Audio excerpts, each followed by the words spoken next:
counselors here at North Texas Counseling Center. It's nice to meet you. Nice to meet you, thank you. Remind me what your name is again? Holly Newman? Miss Newman, do you mind if I call you Holly? Nope. Awesome, okay. So Holly, let's start off by talking about the referral that got you here. I understand that you had a visit with was it your family doctor, your primary care physician? Family doctor. Okay, so he referred you, and we're going to talk about some stuff that you have going on. You've got some marital status changes coming up, and possibly some other issues that we're going to discuss.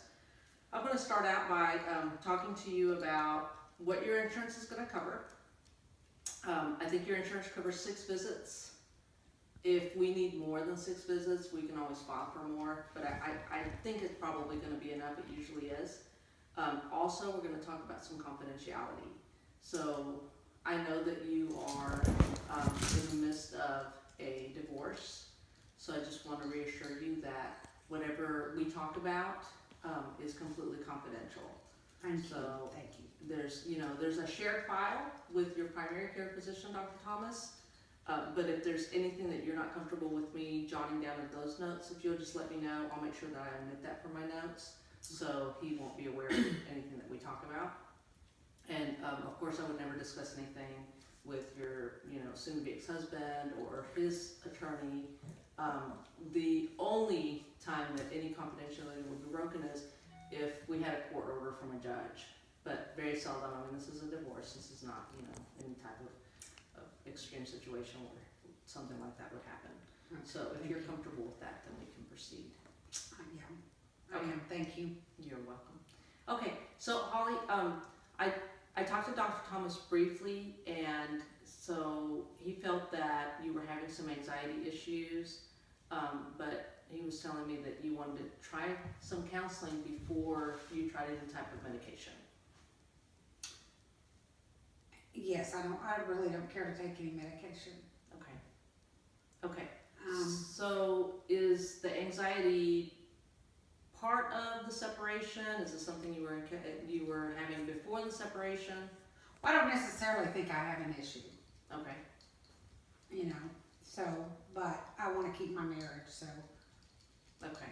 I will do what I need to do that. And so are we talking about, I know that one of the things in the notes that I read was that you were here to talk about a potential of having maybe drinking excessively, or maybe drinking too often, or maybe even drinking it for the wrong reason. Well, my husband thinks one of the reasons we want to separate, or he wants to separate, is because he thinks I drink too much. Okay. And what do you think? I think he makes me drink. You think he makes you drink? Okay, so tell me about that.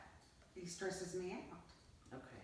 So what are some of the things that he, for instance, give me an example of something that he might do. Say you've gone through the whole day without drinking. So what is something that he might do, an example of something he might do that would trigger you to have your first drink?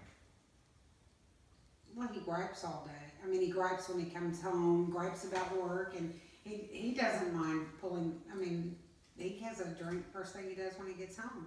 Okay, so he also drinks. Do you think he drinks too much? I do. You do. Okay. I don't drink any more than he drinks. Okay, and how much does he drink? Oh, probably two to three scotches a night. Okay, so do you guys have any children? Yes, one. We have a daughter, Sophie. Okay, and how old is she? 4. She's 4. Yes. Okay, and so is she like? I'm thinking you start drinking around 6:30 is what you said, and so what's Sophie doing at this time? Well, she goes to bed at 7:30. Okay, so you're putting her to bed. So I'm really, this is part of the reason I just don't think I have, I'm tired. I'm not like passing out. I'm tired. I had a couple of drinks, I wind down, and then I'm tired. Okay. And, So he's bringing his work home with him. So he's stressed out the office, and then he comes home. Well, and he's criticizing me. He's criticizing me for drinking when he does exactly the same thing. Okay. So I don't really know how you can tell somebody else not to when you're just sitting there having a drink yourself. Okay, so let's talk about this. Let's talk about self-care. what are some of the things that you do to kind of deal with the stress of having a 4-year-old, the stress of having a busy, stressed out husband? Are there things that you're doing? Do you stay home with Sophie during the day? Well, when I'm not working, I do. Okay. And so what? Because I just go in and try to help out at the office maybe 3 or 4 hours a week. Is she in school, like a Mother's Day out? She goes to Mother's Day out a couple of days a week. Okay. So what are you doing when you're not with her, or even when you are with her? What are some of the things that you're doing to just kind of take care of Holly? I get pedicures. Okay. You enjoy pedicure. I walk. Okay. And that's about it. So you're not doing any type of alcoholic type of drinks during the day? No. Well, if my girlfriends call and I meet them for lunch, sometimes we'll have a margarita for lunch. But, you know, one. But it's still in a social setting? Right. Okay. I don't go home and just pour my drink and get after it. Okay. Or anything like that. So let's talk about some, but it's something that really bothers your husband. Yes. It's a problem in my marriage because it bothers him and it causes marital problems, and so it's a problem. Right. And I'm going to lose my marriage if I don't make the effort to resolve this issue. Okay. So we're going to try the meeting, see if it fits. We're also going to try to communicate with your husband and see if some type of couples therapy is something he would be interested in. But let's talk about some strategies. Let's talk about some things that you can do. I'm sure that you don't just reach for the bottle when he walks in the door. No. He likes to have a drink right around dinner, before dinner, and then, you know, so I'll pour a glass of wine and, you know, wine cookie, things like that, and get Sophie down and, you know. Okay. So you mentioned before that you drink because he stresses you out, but sometimes it sounds like sometimes it's also a social drinking that includes him. Yeah, probably. Okay. Well, let's talk about the stress drinking first. Let's talk about some strategies and some things that you can do when you start to feel that stress coming on. If he comes home and you start to feel that stress coming on, let's talk about some things that you could possibly do that would be in lieu of having a drink. Can you think of some things at home that you could potentially do? I guess I could go stroll Sophie. Okay. Or, you know, get out of the house, do something. Right. Use it like a transition. Right. Like when he comes home, use it like a transition for each of you. Let him transition into coming home and let you transition into him being home by taking her for a stroll. That's a good idea. That's very good. Is there anything else that, you know, that you can think of that you could, you know, even if it's maybe let him play with Sophie when he gets home and go up and take a bath? That would be good. Do you think that, you know, that's something that could happen to kind of, sounds like you need a little bit of a transition when he gets home, and also something that you can do in lieu of drinking. So is that something that you think that he would, I mean, how is he with Sophie? Does he like to come home and Oh, he loves her. He doesn't spend as much time with her as I think he should, but he doesn't assume any of the roles of typical, you know, like a mother, you know,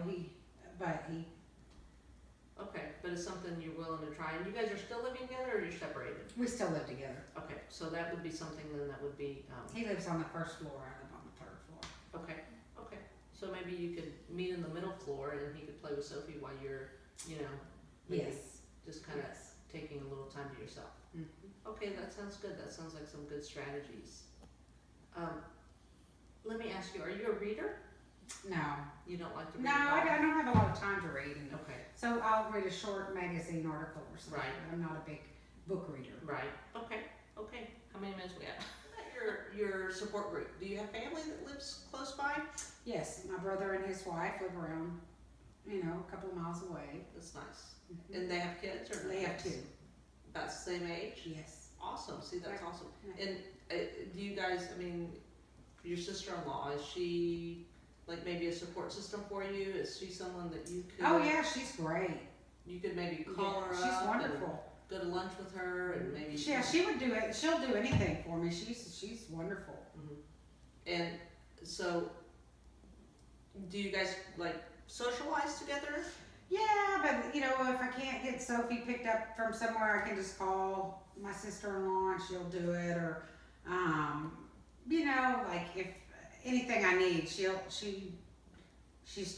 really good about always being there, Right. you know, and, Now, this, I had in my notes, and I'm treading water carefully here, because I don't want to come off like a tattletale, but I want to touch on some points I think that are important to touch on.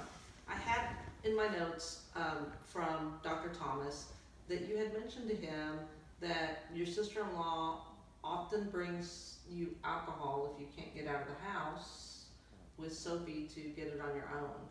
yes, but not just alcohol. She brings me groceries, or if I need, she's just really, if I need something and I can't get out, for whatever reason, have my hands full or don't feel well, she'll go to the grocery store for me for, whatever I need.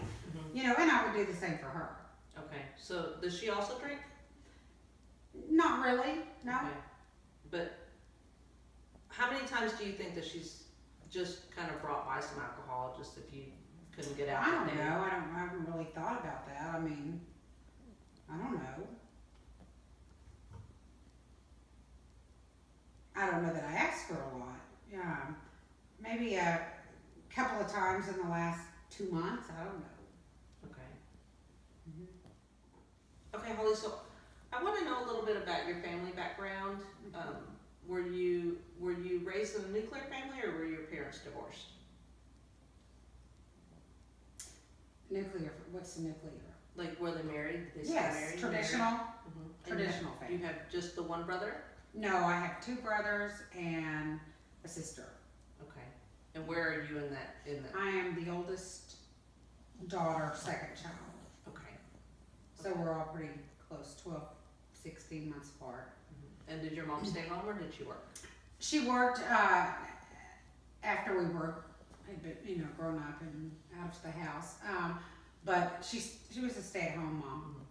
And so I'm gonna let you just tell me a little bit of kind of the dynamics of your family and your home when you were growing up. It was very traditional. My dad was gone a lot. He worked a lot. My mom stayed at home. They attended all our events, and as my friends say, the typical traditional Beaver Cleaver little family. My mom's dad was an alcoholic, but we never knew him that way. He was in recovery before we were old enough to even know that there was something, not. But other than that, it was just pretty traditional. And were you guys close with extended family? Very, very close. And they're all a bunch of overachievers, most all of them. They are, they all. And what about you? Do you consider yourself an overachiever? Oh no, I was adopted. I had to be adopted somewhere in between there. No, they're just the average Joe Blow, but they were all big overachievers. They were, all very successful. And what about discipline? What type of discipline did you experience as a child? I got grounded a lot. More so than your siblings, do you think? Maybe, but that might have something to do with my defiant ways. I tend to, I was more social than the rest of the kids. I was probably more social. So I tested the waters a little more with my parents. So when I was a teenager, I think I was grounded more than the rest of them. But that might have had something to do with staying out late. Really? Yeah, not calling, things like that. It was earned. And you met your husband in high school or after high school? No, after high school. After high school. He's been married before. This was my first marriage. Okay. And how old were you when you married? 37. Okay. So you waited a while. Yes, I did. Okay. And how were your relationships prior to? I am a very horrible picker. You're a horrible picker. Yes, I'm not very good in that department. Okay. And so what were some of your, just tell me a couple of experiences that you've had if you want to share, if you feel comfortable sharing. They just always had other girlfriends. Okay. You know, I was always the second choice. I mean, they were nice guys. They just weren't real successful.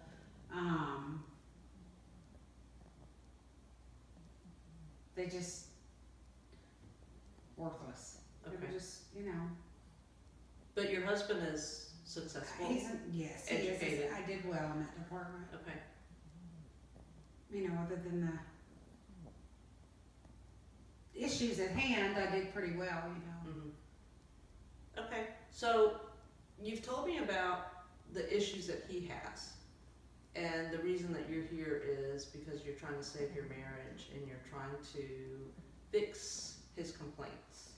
Share with me the reasons that, or share with me the issues that you feel the marriage has. Well, I don't think he pays any attention to me. Okay. I kind of resent that. And have you talked to him about that at all? Yes, but he doesn't really see that way, so he just in one ear out the other. Mm-hmm. Okay. No, Please. Okay, so he drinks 2 or 3 drinks in the evenings when he gets home from work. Are you working outside the home? No. Okay. Well, I do some.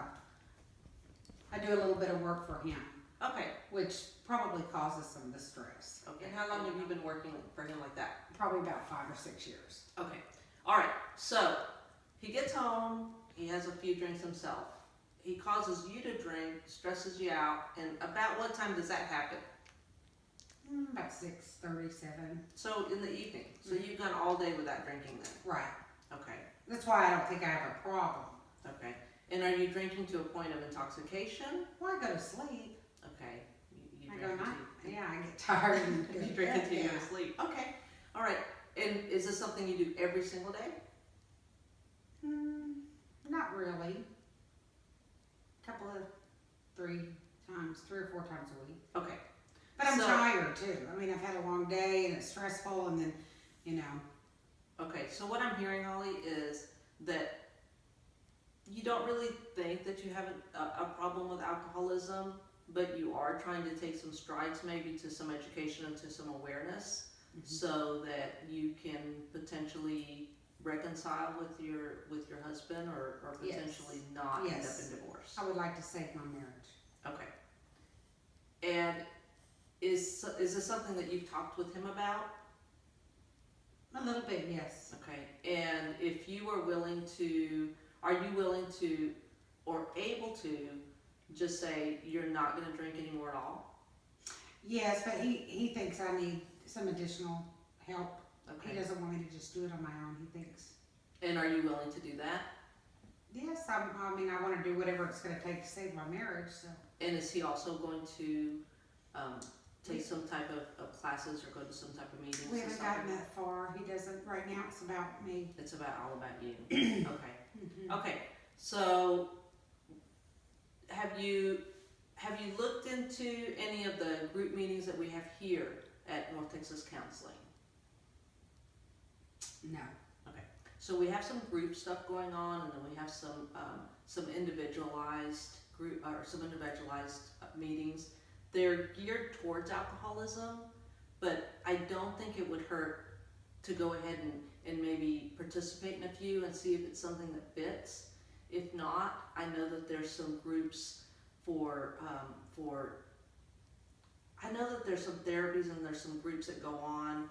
I'll have to check and see. I know that one of the churches does like a group setting for people that are venturing into divorce, and I think it supplies like some tools and some strategies on how to reconcile a marriage and how to heal a marriage. Is that something that you think you'd be interested in, even though Sure. it's kind of religiously tied? No, I like that. Okay, all right. That part, I like the. And I have an email for you. I can email you that information, and we can kind of, I think the best thing for us to do would be to look into a couple of programs, let me maybe try one we offer and see if it's something that's going to fit for you. If not, Then during our next meeting, we can discuss kind of how you felt about it. If it's something that'll work, we can register you. I think it's a 10-week class. If it's something that you don't feel comfortable with, then we can look into something that's maybe more spiritually based. Also, it'll give you some time to maybe have some type of communication, maybe write your husband a letter. See if he's willing to maybe do the 10-week course with you, and see if that's something that he's interested in at all. Okay. So that's kind of some homework for you. We'll start there. Holly, I've really enjoyed this time spending it with you, and I wanted to tell you how much I appreciate that you've been forthright and you've shared openly, and I just want to tell you that I appreciate that you've trusted me to tell me the things that you've told me so far. I wanted to maybe talk to you about something outside of the topic of alcoholism. I think it's good that we explore that, but I have a girlfriend who teaches a class, and it's about value and where your value comes from. And she's one of the most gifted teachers I've ever known. I've taken the course myself, and it was life-changing for me, and I really want to recommend it to you. I want to email you some information about it. There's a brochure I think I can email to you, and I'll email you her personal cell phone number so that you can give her a call, and she can kind of give you just an outline or an overlook of what the class is about. But I think it's something that you can really benefit from. I know personally, Holly, when I took the course, my value just wasn't coming from where it needed to come from. And so as I'm hearing you speak, and I'm hearing some of the things that you're talking about, I'm really reminded of other clients, of situations that I've myself experienced, and this particular class has really been healing, not only for myself, but for several clients that I've referred to take it. So I'm going to email you this brochure. Look it over, give Donna a call, let her talk you through, what the course is about, and see if it's something that you'd be interested in. And again, we'll still stick with what we talked about before. See if the class for alcohol recovery fits. Okay. But I think that you'll find the material in the class about value so helpful and so healing, and I think one thing might just lead to less of the other.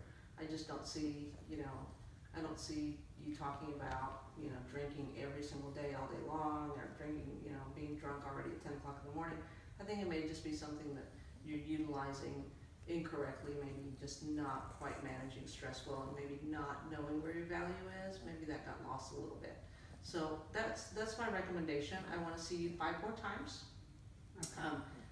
I know that you mentioned you work during the day and you have Sophie. So is about this time, about 3 o'clock, a good time for you? Yes.